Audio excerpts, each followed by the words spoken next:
Now, ladies and gentlemen, please welcome to the podium the Honourable Tony Burke, Federal Member for Watson, Minister of Employment and Workplace Relations, Minister for the Arts and Leader of the House, representing the Prime Minister of Australia, the Honourable Anthony Albanese.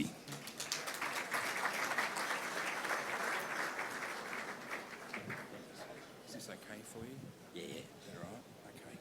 Thank you. Should reach me.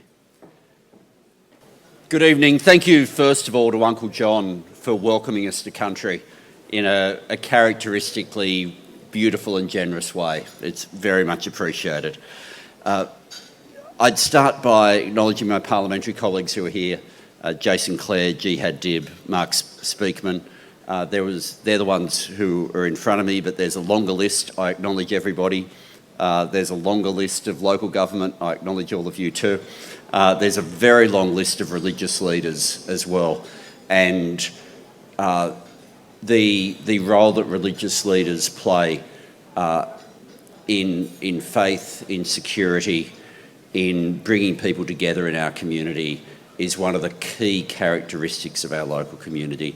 And I want to particularly single you out when I recognise the religious leaders who are here. And finally, the members of the Diplomatic Corps.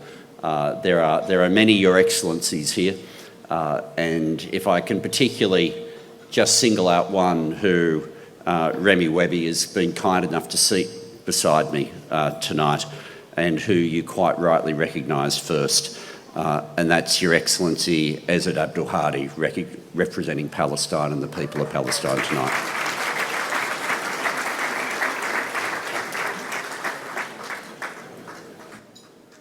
I think a lot of people have seen a change in the incredible importance of Arabic media and media in language over the last few years.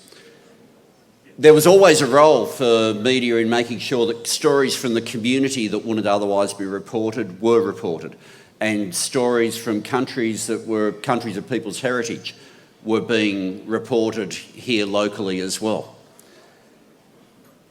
But the role of Arabic media right now and over the next few years is going to be more important than it's ever been. Much more important. We are going through a period now of misinformation and disinformation in an organised and deliberate way, such that some people end up sharing material who don't know that they're being part of a misinformation or disinformation campaign. We are about to enter a situation where not only are there photographs and stories that are not true, but there will be videos that artificial intelligence is able to produce that are not true, of people saying things and doing things that they didn't say or do. The role of filtering accurate information, that is journalism in the Arabic language, in every language, is something that people need to rely on. People will always have different views on the facts. That's healthy. That's a democracy. The challenge now is we are entering a period, and to some extent we're already in it, where there is information that people presume to be true that is untrue. The role of journalism in every community and the role of journalism in language isn't just important for accurate information, it is a cornerstone of democracy. And I call out that when there is conflict, as we are seeing recently, a disproportionate number of the people who are killed are journalists. And that goes to the significance of nights like tonight. The role of media and of journalism in providing an accurate filter so that you don't simply rely on individual media machines or misinformation machines is a cornerstone of democracy, a cornerstone of justice, and a cornerstone of truth.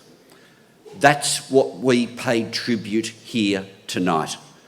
It is important to the safety of our democracy, and it is important to the safety of people around the world. So for those of you who here are part of media organisations, for those of you who are here tonight as journalists yourselves, can I simply say thank you for what you do. Your work has never, never been more important.